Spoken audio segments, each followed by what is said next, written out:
How we doing, folks? Welcome into week 2 of high school football pick'em. I'm Jason Blakeney. With me is Brady, Aymond. Last week, Brady, both 6-4.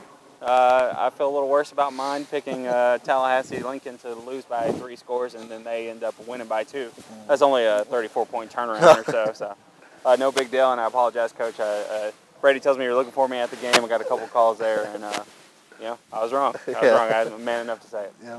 All right, let's get right into this week's games. First of all, Escambia going to Crestview. Well, Crestview's coming off a tough double. Well, both teams coming off losses. Crestview double overtime to Milton. I think playing at home is going to help Crestview in this one. I think Escambia still got some issues to work out. I like Crestview in this one. I like Crestview also. Escambia burned me a little bit last week with the West Florida pick, so I'm going to go with Crestview. Next, Home County at Jay.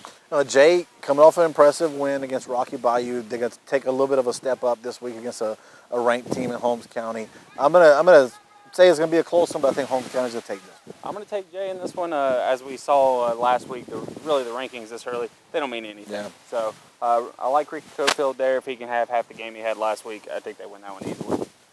Milton at Panama City Rutherford. I think Milton keeps it going after the big double overtime win over Crestview. I think they're going to win, and I think they're going to win fairly easily at Rutherford. Yeah, I like Milton also. Wanted to pull the trigger on them last week. Didn't do it. Regret it now. 7-3 would have been a lot better than 6-4. Yeah. Right. Northview going to Mariana. Northview getting the first chance to play this year. Mariana coming off an impressive win over Cottondale.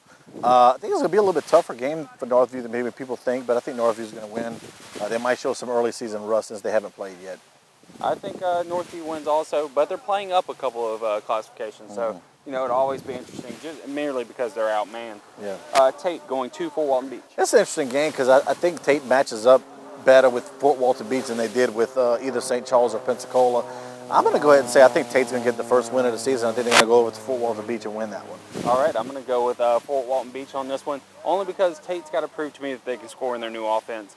I've watched them a couple of weeks, watched them in the preseason, and then you see what they did last week, and I'm just not sure that they can score the points. So I'm going to go with Fort Walton Beach. Let's go to Niceville at Pace. That's going to be a tough one. Yeah, I think Pace is at home and coming off an impressive win. It's going to be a close one, but I'm going to go with Pace in this one. I like Pace also. I think Niceville's maybe only a little bit of what they used to be. Not to say they're not a great team, but I don't think they have the skilled players that they had in the last few years, especially with the Roy Finches and players like that. So I'm going to go with Pace there. Greenville, Mississippi, Weston coming to Pine Forest. I think Pine Forest wins this. We don't know too much about Weston. They opened up against a team from Louisiana, got beat fairly easily. But I think Pine Forest coming home for the first time this year. I think they're going to win this one. I'll take Pine Forest also.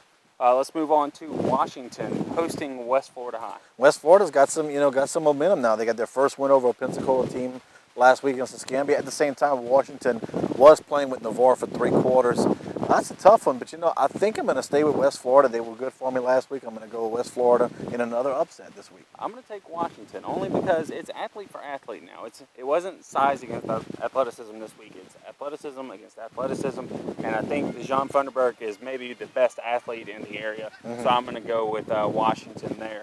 PHS going to Navarre, first time ever. Who do you like? Well, this is an interesting matchup. A great offense against a great defense at PHS. I think PHS is coming off a tough loss. I think they bounce back and get a win here at Navarre in a game that these two teams haven't played ever. So it's going to be an interesting game to play. To see. Right. I like PHS also. I like the fire that they'll bring after losing that game. I think Navarre is a great team, and I think this could be a first or second round playoff matchup down the road. So it'll be interesting to see if they kind of fill each other out or how they play this game, but I'm going to go with PHS. Last game, we've been here watching Gulf Breeze practice for a little while. Gulf Breeze going to Catholic is the News Journal AM 1620 game of the week. Yeah, Gulf Breeze was the team that I felt miserably on last week. I picked them to lose, and they ended up winning 54-0. We also picked Catholic to win, and they lost. I think Catholic being at home, I think they got to give them the edge. I feel Gulf Breeze is going to be a little bit better, but until they prove that they can play at that level, I got to stick with Catholic this week. Yeah, I'm going to go with Catholic also. I think it's a big statement week for Gulf Breeze. If they win this game, you have to consider them legitimate. And it's not to say that they're not legitimate now. It's just they have a history of losing to Catholic. Catholic on their home field. I don't like them to lose 2 weeks in a row, so I'm going to go with Catholic. Yep. That's our picks, and we'll see you tomorrow for our preview video. I'm Jason Blakeney. This is Brady Aymond. We'll see you tomorrow.